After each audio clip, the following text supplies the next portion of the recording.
नमस्कार। News express 18 में आपका स्वागत है। खेल मैदान की सौगात केवल एक सपना। जी हां, रायसेन जिले की तहसील गोहरगंज और ब्लॉक अब्दुल्लागंज क्षेत्र ने देश को बहुत से अंतर्राष्ट्रीय खिलाड़ी और पदक विजेता प्रतिभाओं की सौगात दी है। इन सारी उपलब्धियों के पीछे की कहानी देखने पर हमारी व्यवस्थाओं और सुविधाओं की कई विसंगतियां सामने आती हैं। भोजपुर विधानसभा क्षेत्र में एक निम्न सुविधा युक्त खेल मैदान का न होना विकास की सारी कहानियों पर प्रश्नवाचक चिन्ह लगाता है। उदाहरण स्वरूप हम यहाँ बता दें कि अब्दुल्लागंज नगर में पुराने शासकीय उच्चतर माध्यमिक विद्यालय के खेल मैदान का उपयोग खिलाड़ियों द्वारा अपने अभ्यास के लिए किया जाता था और इसी अभ्यास के फलस्वरूप बेसबॉल, ड्रॉप रो बॉल के साथ अन्य कई खेलों के खिलाड़ियों द्वारा अनेक अंतर्राष्ट्रीय उपलब्धियां अर्जित की गई हैं। किंतु विद्यालय के नवीन भवन निर्माण के कारण खिलाड़ियों को इस मैदान की सुविधा से भी वंचित होना पड़ा। एक ओर जहां खेल सुविधाओं का अभाव क्षेत्र के दुर्भाग्य की ओर इशारा करता है, वहीं दूसरी ओर इस विषय पर क्षेत्र के प्रशासन की अदूरदर्शिता और आधारहीन योजनाओं के उदाहरण भी देखने को मिलते हैं। दोनों एक ऐसे क्षेत्र हैं जिसमें गुरुओं की जो भूमिका होती है बहुत महत्वपूर्ण होती है और हमारे साथ इसी विषय को लेकर हमारे क्षेत्र के एक महनीय गुरु जो खेलों के द्रोणाचार्य माने जाते हैं, जिनके पास विश्व स्तरीय अलंकरणों की श्रृंखला है, श्री पंकज जैन जी हमारे साथ उपस्थित हैं। मैं पंकज जैन जी से इस समस्या इसलिए कह रहा हूं क्योंकि अगर स्थान नहीं है किसी भी खेल के लिए तो वो एक समस्या का रूप ले लेता है और निश्चित ही उपलब्धियों में जो बाधाएं आती हैं वो उसको सभी को उसका सामना करना होता है। पंकज जी, मैं जानना चाहूँगा, मुझे जैसा कि मालूम चला है कि खिलाड़ियों ने बहुत सारे प्रयास किए हैं, उपलब्धियां अर्जित की हैं। आप किस नज़रिए से देखते हैं इन प्रयासों में कहाँ कमी रह गई जो ये खेल मैदान हमें उपलब्ध नहीं हो सका? इन प्रयासों में कमी तो प्रशासन की तरफ से रही है और यहाँ के जो गणमान्य नागरिक हैं, हमारे जो अपने आप को नेता कहते हैं, उनकी तरफ से कमी रही है। बाकी मैं नतमस्तक हूँ उन सारे पेरेंट्स का, इन बच्चों का, जिन्होंने कि अपनी बिना अभाव में अपनी पूरी जी जान लगाकर इस अब्दुल्लागंज को इतना आगे पहुँचाया है।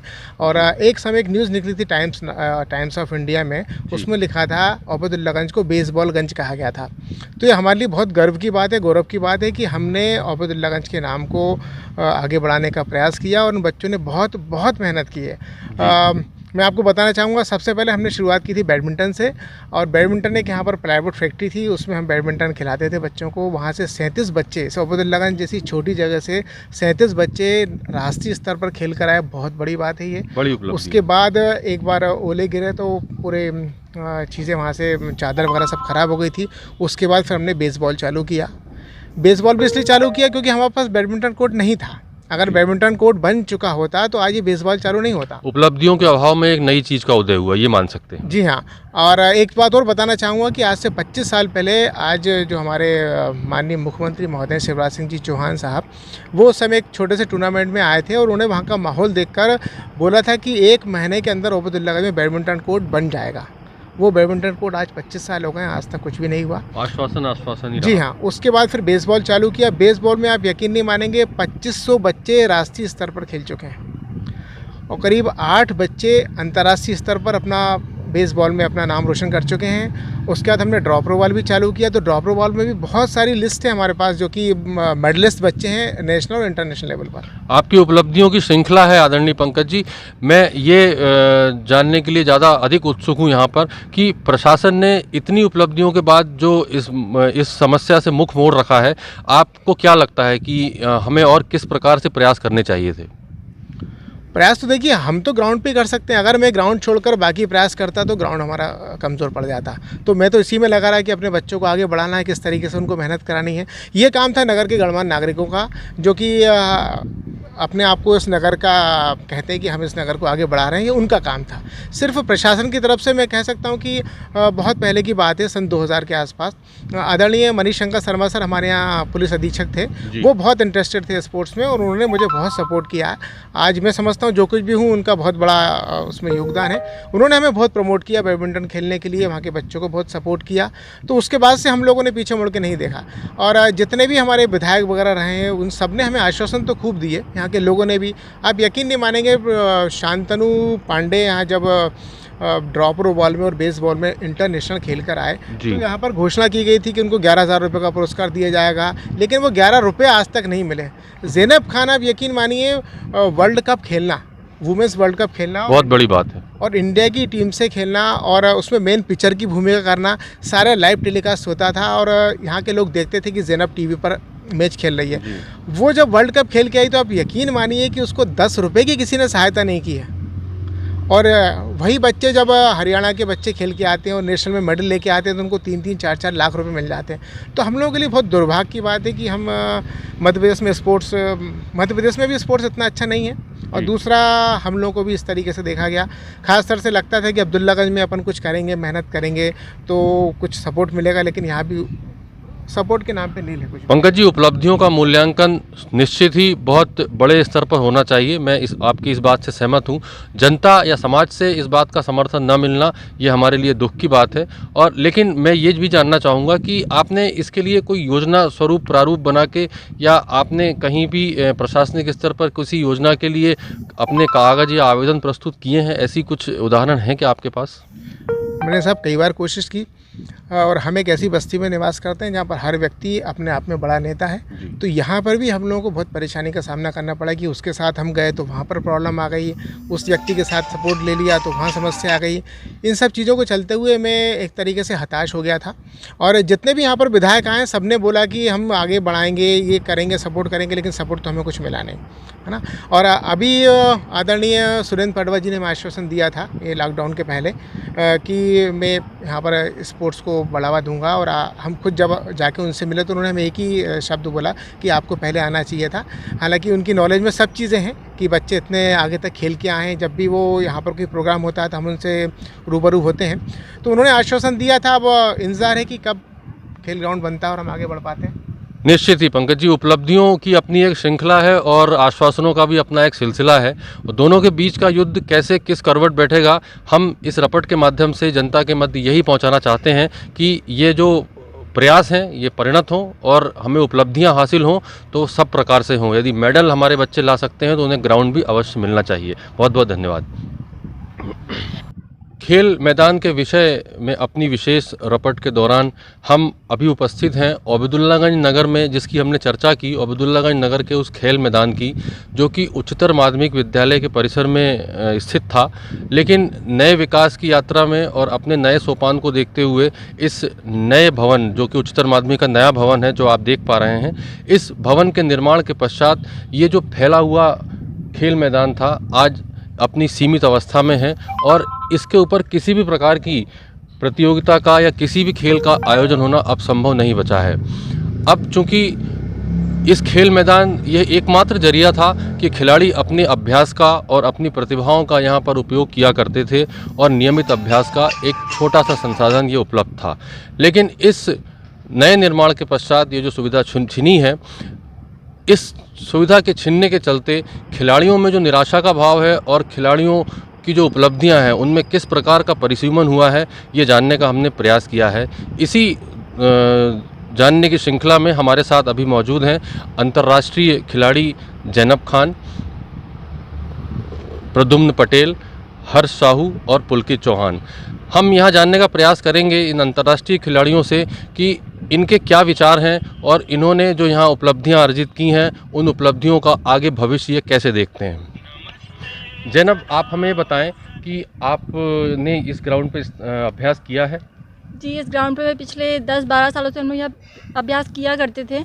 अभी पिछले 2 सालों से तो ये बिल्डिंग का काम चल रहा है, इसलिए स्पोर्ट्स पूरी तरीके से बंद हो गया है। आप अपने अभ्यास के साथ साथ अपने खेल और अपनी उपलब्धियों के बारे में भी बताएं हमें। जी, मैं 7th क्लास से यहाँ पे प्रैक्टिस किया करती थी और मैंने यहाँ पे खेलते हुए पंकज सर के अंडर में मैं यहाँ प्रैक्टिस करती थी और नियमित अभ्यास के चलते मैंने यहाँ 24 नेशनल खेले हैं और उसमें मैं उसके खेल के चलते ही मैंने आगे इंटरनेशनल जो वुमेंस बेसबॉल वर्ल्ड कप हुआ था साउथ कोरिया में, उस पर इंडिया टीम को रिप्रेजेंट किया है। अच्छा। और यहाँ खेल पे अपने बेसबॉल में मैंने जो 24 नेशनल खेले हैं उसमें मुझे 5 बार बेस्ट पिचर के अवार्ड भी मिले हैं और जो दूसरा गेम एक और यहाँ बेसबॉल में बेसबॉल के बाद जो मैं खेलना पसंद करती हूँ और सबसे ज़्यादा जो यहाँ चल रहा है वो है ड्रॉप बॉल। उसमें भी मैंने 7 से 8 नेशनल खेले, जिसमें सभी में मुझे इंडिविजुअल गेम में भी मतलब सिंगल इवेंट में, मिक्स डबल में गोल्ड मेडल मिले हैं और 2 बार मैं उसमें इंडिया नंबर 1 रह चुकी हूँ। अच्छा जी, तो जैनब आपकी इतनी सारी उपलब्धियों की श्रृंखला है और इस खेल मैदान को, जबकि अब यहाँ खेल मैदान नहीं बचा है, तो आप अपने अभ्यास के लिए अब क्या प्रयास कर पा रहे हैं? अभ्यास तो अब बिल्कुल नहीं हो पा रहा है क्योंकि ग्राउंड अब यहाँ बचा नहीं है। जो यहाँ हम खेला करते थे सुबह से या शाम को भी आकर खेला करते थे, पर अब इस बिल्डिंग की वजह से हम लोग प्रैक्टिस नहीं कर पा रहे हैं और दूसरी कोई जगह ऐसी है नहीं जहाँ पे हम डेली जाकर के प्रैक्टिस कर पाएँ। अच्छा जी, मैं अगला सवाल मेरा प्रद्युम्न पटेल जी से रहेगा। प्रद्युम्न जी, आप बताएं आपकी क्या उपलब्धियां रही हैं इस खेल मैदान के साथ और क्या स्मृतियां हैं इस खेल मैदान की आपकी? सर मैं 5th क्लास से बेसबॉल खेल रहा हूँ। मेरी दीदी आती थी, उनके साथ मैं आता था बचपन में खेलने। और सर मैं 5th क्लास से खेल रहा हूँ। मैंने इंटरनेशनल खेला है और 10 मैंने स्टेट्स खेले हैं और 5 नेशनल खेले हैं सर। मैंने 2015 में Pacific school games federation of India की तरफ से इंडिया का नेतृत्व किया है। और सर जो ये सर पंकज सर की देन है हमारे लिए, और हमारी दीदी आती थी। तो इन सारी उपलब्धियों के पीछे आप बहुत बड़ा योगदान मानते हैं कि आपके पास जो भी एक सुविधा नाम मात्र की खेल के मैदान की थी वो यही थी। अब इस खेल मैदान के, क्योंकि यहाँ पे अब अस्तित्व खत्म हो चुका है, तो अब आप कैसे अभ्यास कर पा रहे हैं? सर अब तो बिल्कुल 2 साल से अभ्यास ही नहीं हो पा रहा है। बिल्कुल जो है जो सुविधा हमारे सर करवाते हैं उससे ही हमारा चल रहा है अभी, जो भी ऐसे चल रहा है। हमारे साथ हर्ष जी भी मौजूद हैं, इन्होंने भी बहुत सारी उपलब्धियां अर्जित की। आइए जानते हैं इनकी उपलब्धियों के बारे में। हर्ष जी, अपनी उपलब्धियां बताएं हमें। सर मैंने 9th क्लास से ज्वाइन किया था सर बेसबॉल। तो सर मुझे तो पहले इंटरेस्ट नहीं आया था, जब मैंने धीरे धीरे इंटरेस्ट लेना चाहा तो सर मुझे बहुत इंटरेस्ट आने लगा, तो अच्छा भी लगने लगा। नए लोगों से मिले, नई जगह घूमे और नई सीखी, अपनी नई उपलब्धियां पाई। सर मैंने 9th क्लास से ज्वाइन किया था, तो सर अभी तक खेल ही रहा था सर। पर अभी ये 2-3 साल से सर बिल्कुल ग्राउंड नहीं खेल पाए। थोड़ी बहुत जो फिजिकल है वो सिर्फ दौड़ कर लेते हैं सर, रोड पे चल के दौड़ लेते हैं। मिनिमम जितना भी निम्न स्तरीय सुविधाओं के साथ कर सकते हैं वो आप कर रहे हैं। हमारे साथ एक और ख्याति प्राप्त खिलाड़ी हमारे क्षेत्र के पुलकित चौहान जी उपस्थित हैं। पुलकित जी, अपनी उपलब्धियों के बारे में बताएं और साथ ही इस मैदान के अभाव के कारण जो समस्याएं आपको लगती हैं वो बताएं। मैं 6th क्लास से खेल रहा हूं और मैंने 4 नेशनल खेले और 7 स्टेट खेले। किस खेल में आपने? बेसबॉल और ड्रॉप बॉल खेला है। 7 सालों से खेल रहा हूँ, उसमें भी बहुत नेशनल खेले, लेकिन कहीं ग्राउंड होने की वजह से हम खेल नहीं पाते। 3-4 साल से हम खेल नहीं पा रहे। चलिए, अब इसके बाद मैं जैनब जी आपसे जानना चाहूँगा कि चूँकि ये व्यवस्था थी और समाप्त हो गई, अब इस व्यवस्था के बारे में, क्योंकि आप एक अंतर्राष्ट्रीय खिलाड़ी हैं और निश्चित ही भारत का प्रतिनिधित्व करना बहुत गौरव की बात होती है, आपने इस समस्या के बारे में अपने सहयोगियों, अपने गुरुजनों या अपने प्रशिक्षकों के माध्यम से कहीं प्रशासनिक तौर पे बात पहुंचाने की कोशिश की? जी बिल्कुल, कई बार 5 से 6 दफ़ा हम लोग उनसे मिले हैं। किससे मिले हैं आप? भी मिले हैं और उनसे कई बार आश्वासन भी हमें मिला है कि यहाँ पे अच्छे ग्राउंड की व्यवस्था होगी, बाउंड्री वगैरह होगी, पर आश्वासन ही दिया गया है। आगे सिर्फ उन्होंने कहा कि इतने महीनों में काम हो जाएगा, इतने दिनों में काम हो जाएगा, पर कोई प्रगति नहीं हुई है उससे। तो ऐसा, जैसा कि जैनब ने बताया कि आश्वासन बहुत से मिले हैं, इन आश्वासनों की परिणति कहीं भी मैदानी तौर पर देखी नहीं पाई जा रही है। ये खबर का एक पहलू था। खबर के दूसरे पहलू की ओर मैं ले जा रहा हूं आपको, जो कि एक और उदाहरण है हमारे विकास की वानगी का। ओबेदुल्लागंज नगर क्षेत्र से लगभग 5 किलोमीटर दूर ग्राम दिवटिया में मुख्यमंत्री ग्रामीण खेल एवं कल्याण योजना अंतर्गत बनाया गया खेल परिसर स्टेडियम निर्माण के पश्चात अपनी उपयोगिता पर स्वयं सवाल बनकर खड़ा है। सवाल यह कि जिला, तहसील और ब्लॉक मुख्यालय से सुदूर निर्मित यह परिसर सन 2018 में लोकार्पण के पश्चात आज तक खिलाड़ियों के बिना सूना क्यों है? खेलों का कोई भी आयोजन इसमें क्यों नहीं किया गया? खेल संबंधी गतिविधियों में इस परिसर को शामिल क्यों नहीं किया जा रहा? अपने निर्माण और लोकार्पण के पश्चात की यह कथित स्टेडियम गुमनाम क्यों है? इन्हीं प्रश्नों के उत्तर जानने के लिए हम पहुंचे इस परिसर की वस्तु स्थिति जानने। यहाँ वास्तविकता यह है कि एक बड़े क्षेत्र में निर्मित यह स्टेडियम खिलाड़ियों और आम जनों की पहुंच से दूर स्थानीय गांव की गायों का चारागाह बना हुआ है, जिसकी बाउंड्री वाल बिना देखरेख जगह जगह से ढहती जा रही है और अपनी दुर्दशा की कहानी खुद बयां कर रही है। रायसेन जिले की भोजपुर विधानसभा अंतर्गत आने वाला ओबेदुल्लागंज नगर का समीपवर्ती ग्राम दिवटिया, जहां खेल एवं ग्रामीण मंत्रालय द्वारा इस स्टेडियम की सौगात प्रशस्त की गई थी। यह स्टेडियम जिसकी लागत लगभग 80 लाख रुपयों की नियोजित है और जिसका लोकार्पण सन 2018 में किया जा चुका है। किंतु एक और जहां हम विसंगति देखते हैं कि हमारे क्षेत्र में, भोजपुर क्षेत्र में, जहां बच्चों के खेलने और उनके विकास हेतु स्थानों का महती अभाव है, क्योंकि जहां भी स्कूल या शालाएं हैं वहां या तो मैदानों की कमी है या फिर स्थानों की कमी होती है। और इस अभाव के कारण खेल की प्रतिभाएं, हमारे क्षेत्र की प्रतिभाएं अंतर्राष्ट्रीय स्तर पर जो अपनी प्रतिभा का परिष्कार करना चाहती हैं, लेकिन ऐसा संभव नहीं हो पाता है। इस अवस्था में इस प्रकार की सौगात कितनी आवश्यक बन जाती है यह समझ सकते हैं। लेकिन प्रशासन की अनदेखी की बाट जो होता है, यह स्टेडियम अपने लोकार्पण के पश्चात जिस दीनहीन अवस्था में दिख रहा है वो स्थिति आपके सामने है। जो स्टेडियम जहां पे खेलों को गुलजार होना चाहिए, जहां खिलाड़ियों की भरमार होनी चाहिए, वहां पर चारे की बाट जोहते हुए ये पशु आज अपनी अपनी अवस्था का वर्णन कर रहे हैं। साथ ही लोकार्पण के बाद जिस प्रकार से इसकी देखरेख के अभाव में जो इसकी स्थिति हो गई है वो कहीं ना कहीं ध्यानाकर्षण का विषय बनती है। जो बाउंड्री वॉल है, जो सीमा रेखा की दीवारें हैं, उनका जर्जर अवस्था में टूट जाना, यहाँ पर चोरी की घटनाएं आम होना और साथ में यहाँ की जो संपत्ति है उसका धीरे धीरे करके गायब होना प्रशासन के लिए चिंता का विषय होना चाहिए। किंतु प्रशासनिक अधिकारियों के लिए यह चिंता का विषय होना हो, यह जनता के लिए अवश्य चिंता का विषय है। हमारे साथ इस विषय पर बात करने के लिए यहाँ के जो देख रेख करने वाले श्री सुनील जी हैं वो हमारे साथ हैं। आइए हम उनसे कुछ जानकारी लेते हैं इस स्टेडियम के विषय में। ये कब बनना शुरू हुआ था सुनील जी? 2018 में बनना शुरू हुआ था और इसका लोकार्पण भी 2018 में किया गया। 2018 में।